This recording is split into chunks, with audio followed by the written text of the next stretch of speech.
یاد دارم طلبه مکتب بودیم، یک دودرم مکتب بخون. این آدمای قدیم عجیب یک فعلی داشتن، خدا رحمتش کنه مسافری پدرمونه، همین پاپوشی که میخرید حتما یک رزمیر کلون میخرید، نقشه میکشید که پای کودک تیز کلون میشوه. اگه تیرما برای مکتب میخره نقشه بهار هم میکشید، سال دیگه میشوه کو برای همین یک رزمیر کلونتر میخرید.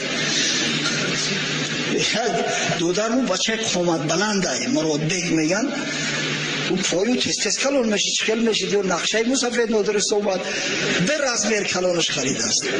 بعد بیچاره پوشید گفت که این کلون اینا میشوه در پا گفت میشوه بچم 3 جورابه خطی بپوشش جورو میشه که گریه را برداشت نگو ما ایرا نمیپوشم تو شربنده میکنی در پام لوب با هیچ خیل مکتب میرم. گفت نمیشوه همین یک خیمچه که شکست با درجه بارش بست که گفت آتجان چه شید با خدا چه شید توفیله که در ازمیر کلانای گفت چه شید. رحمتی پدرمو خدا رحمتش کنه یک مثل میزد، یک مثل میگفت تمثیل که یک مرد در کدام مملکت زندگی میکرده است، بیچاره فقیر کمبغل بوده است، بسیار تحقیرش میکردیان. مسخره وقتی که آدم کمبغل و فقیر باشد با اندک سودلو باشد، متاسفانه بعضی مردم مغرور ابله با او تحقیر میکنن، استهزا میکنن، حظ شوخیای بی معنی با او میکنن، بسیار رنجش میتن، بعد غضبش میکنن، میگن از قهر شما را حاضر خارج میشم، میگم میرم بابای خوجای خیزرم میکابم، دعای حضرت هم میگیرم، طلب میکنم که دولتم بتا صاحب دولت صاحب ثروت میشم میگردم، یا بعد میبینم که کی را میخنده. به همین نیت ای خونش خارج میشوه، در راه میویا که راه تمام میشوه، لبی بحر میویا، قدر طرف چپ راست میروه که همه جو آب گذشته نمیتونه، بعد مستر در لبی آب میمونه. اگه این تمثیل است بشو، این مسئله، این حقیقت نداره، مسئله است. یک نهنگ غذای ازیدی در هم لبی آب پیدا میشه، نهنگ به گفتار میاد میگه کجا میره چی چشته، میگه راستی میخوام از این بحر عبور کنم اما آب از سری راه برمده است موند مستر. نهنگ میگه در بلون بشی میگذرونمت، بعد سوار میشه و در راه اومده استیم، بعد میگه کجا میرفتی، نیتت کجا است؟ این شخص در جواب میگه بابای خوجای خیز را اگر پیدا کنم کمتر دولت طلب کنم ای بابیم، بعد بیام در پیش دوست دشمن اندک سیکه کنم سولت کنم، این مردم مسخره میکنن مردم دیارم. نهنگ میگه وقتی خیز را دیدی، خیز را علیه السلام دعا و سلام مورم برسانه، التماس که ای بابیم بپرسش که سبب چی است که من سالهای پیش در یک روز 5-6 ساعت شکار میکردم، سیر میشیدم، باقیمانده روز استراحت میکردم، امروزش یک شبانه روز فقط در شکار هستم، هرگز سیر نمیشم، سببش چی باشه، چی علت باشه؟ این قبول میکنه، خوب میگه بعد خواهش خودم خواهشی ترا میرسونم. و میاد از بحر و طرف یک شهری بسیار کلان بوده است، شهری بزرگ، پادشاه شهر شخصی عادل،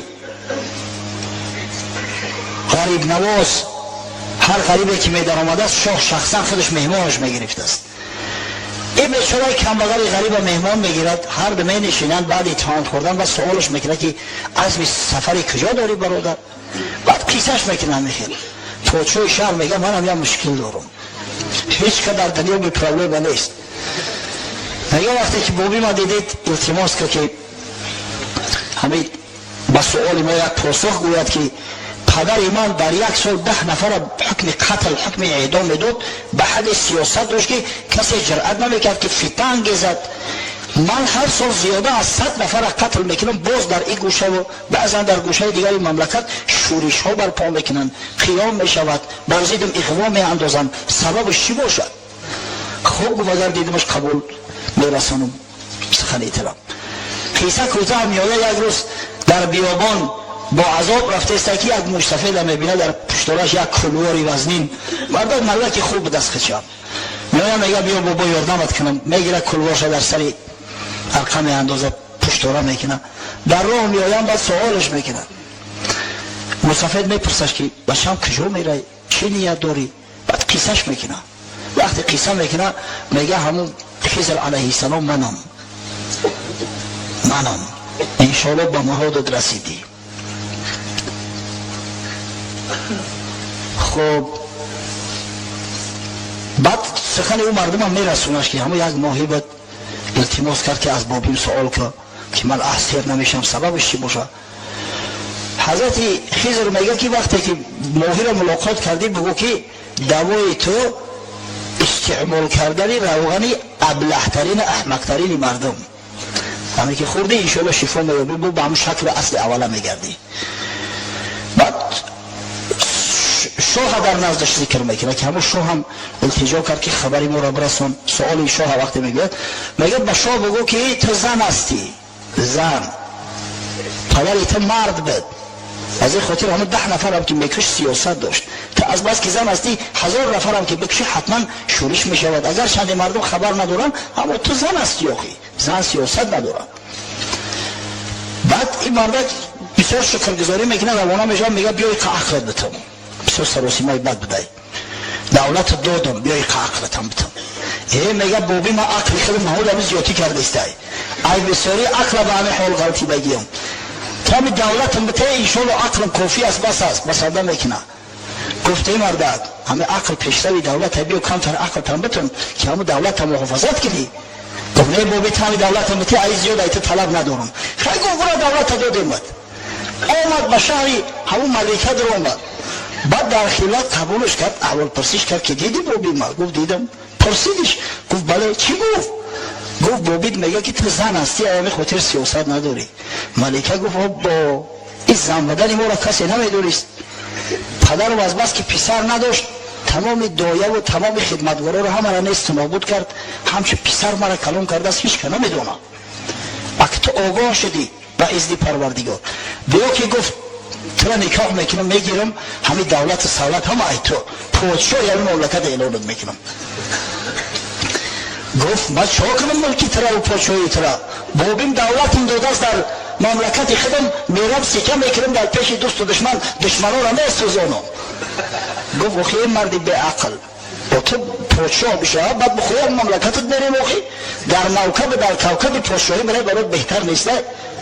گفت نه لازم نیسته ولی من کبرم اول دولت سالت را که بابیم داده است بگیرم. قیصه کوتا هم میوه لبی بحر قبول نمیکنه پیشنهادی همون پادشاه زنه. بعد نهنگ هم به شروع منتظر ایستاده است، در بروش سوارش میکنه و در راه رفته است. بعد میپرسش که چی شد؟ بعد این مردی ابله به عقل قیصه پادشاه را میکنه یا برا که گذشته من خیلی یک زن التماس کرد و در آخر بعد میگه که بابیم گفت که احمقترین مرد اگر خوردی با همون اصل اوله میشه. این نهنگ اندیشه میکنه آخی من در دریا باشم این مردم در روی خاک باشم این در به عقلتر اوله که جا میرونم. یک ملک سرزمین پیشنهادش کرده قبول نکرده است میگه همون از استعمالش میکنه میگه و فروش میداره. عقل پیشروی دولت است. کسی که دولت سالت زیاده همین دلالت با اون میکنه که کیفیت عقلش بلنده. خب عبدالرحمن ابن عوف رضی الله عنه از ثروتمندترین اصحاب پیامبر صلی الله علیه و سلم است. عقل فراستش هم بسیار بلند بود. از این خاطر به شیخین مراجعت کرد به حضرت علی و حضرت عثمان.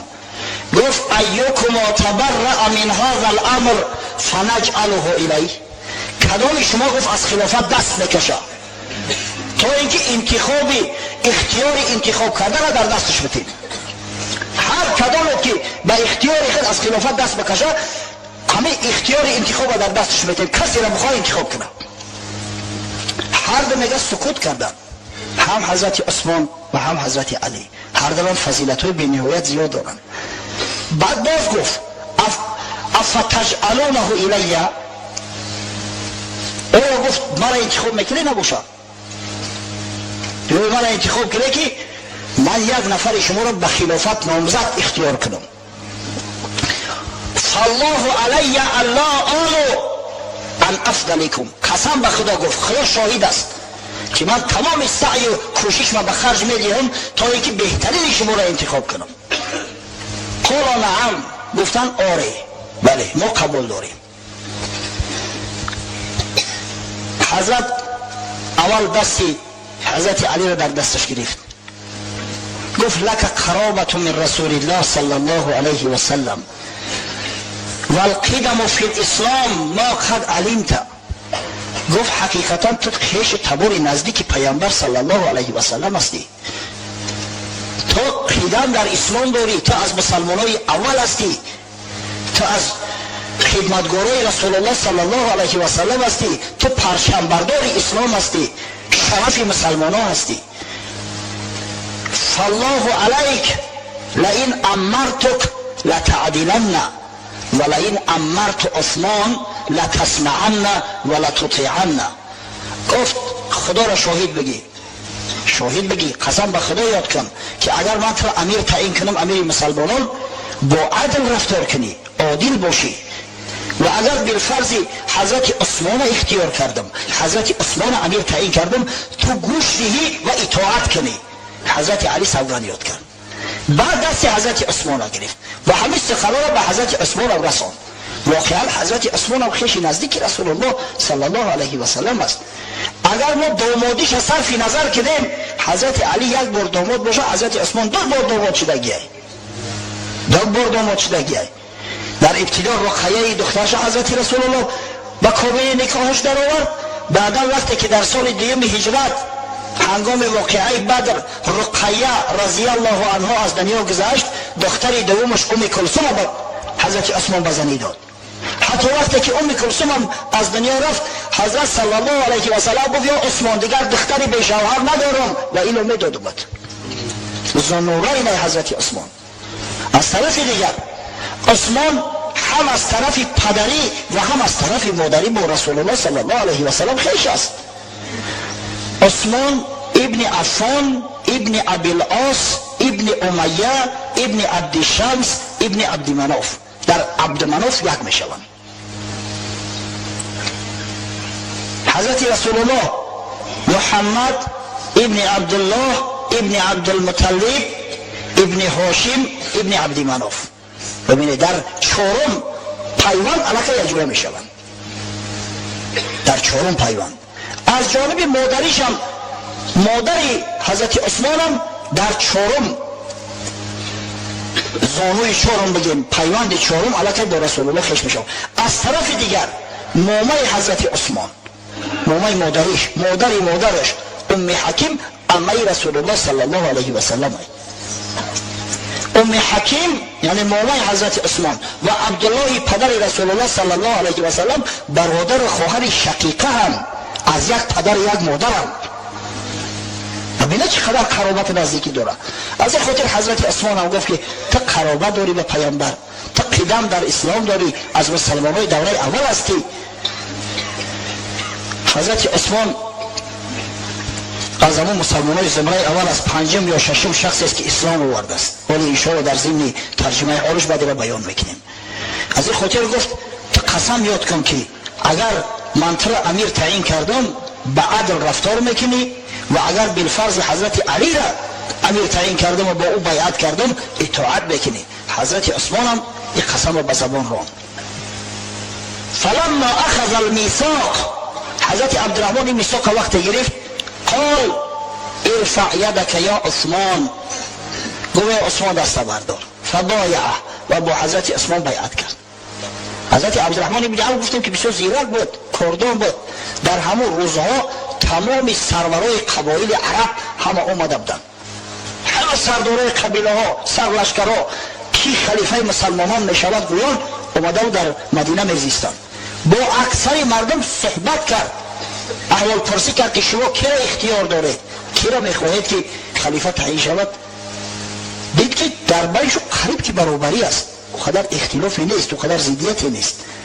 بعضی کتابان متاسفانه خطا گفتند. حتی دیدیم در البدایه و النهایه ابن کثیر، علامه بزرگ ابن کثیر میگه که گویا که غیر از عمار ابن یاسر و مقداد ابن اسود کسی طرفدار حضرت علی نبود، اما این دروغ محض است. زیرا که وقتی مأخذا را میبینیم حتی میبینیم که اکثر طرفدار حضرت علی بودند، اما وقتی که بیعت شد با شرط با قید، حضرت علی دیگه شخصی بود که با عثمان بیعت کرد. بعد عبدالرحمن ابن عوف عثمان رضی الله عنه حضرت علی بیعت کرده است. فراموش نکنید برادر عزیز، دیگه شخصی که با عثمان بیعت کرده است. این روز این فتنه‌گرای ملعون ببینید، چه تهمتایی میزنن، گویا علی مظلوم بود، گویا خلافت از او به ظلم ستاندن، به ظلم ستاندن بیعت نکرد، هرگز بیعت نمیکرد. حتی سفسطه‌ها میگن که گویا که علی از جانش میترسید،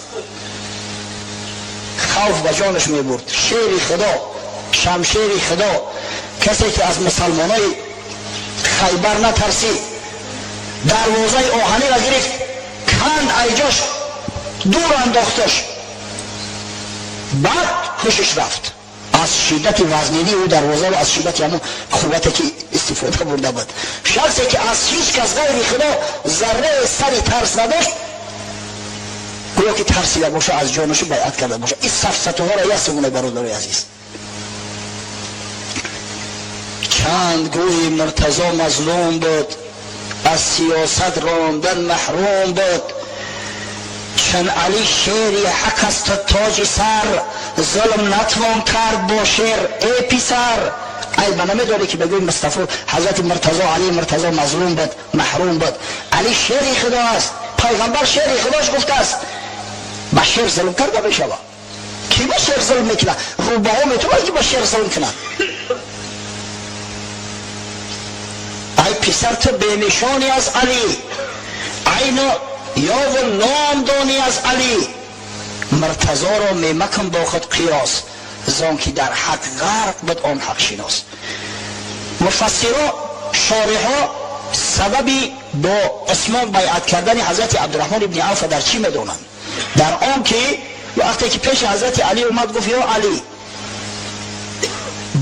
طبق فرموده خدا و پیغمبر خدا و طبق عمل دو صحابی بزرگ ابوبکر صدیق و عمر فاروق امیری مسلمانان را به عهده میگیری؟ حضرت تو دیده شد، بسیار امری مخوف است. اون مردم از قیامت میترسن، از حساب کتاب پیش پروردگار میترسن. گفت واقعا امری مشکل هستیم، اما موافق علم و دانش خودم سعی کوشش میکنم. اما وقتی که با عثمان مواجهت کرد، گفت یا عثمان، طبق قرآن احادیث پیامبر و طبق خلافتی که دو خلیفه راشد کردیم امیری مسلمانان را به دوش میگیری؟ پذیرفتی؟ گفت پذیرفتم به یگان شک تردید. وقتی که به شک تردید گفت، حضرت عبدالرحمن ابن عوف با عثمان بیعت کرده است. از این خاطر حضرت علی هم گیلمن نبود. بعد عبدالرحمن ابن عوف حضرت علی با عثمان بیعت کرد و حضرت عثمان ابن عفان خلیفه سوم مسلمانان اعلام گشت.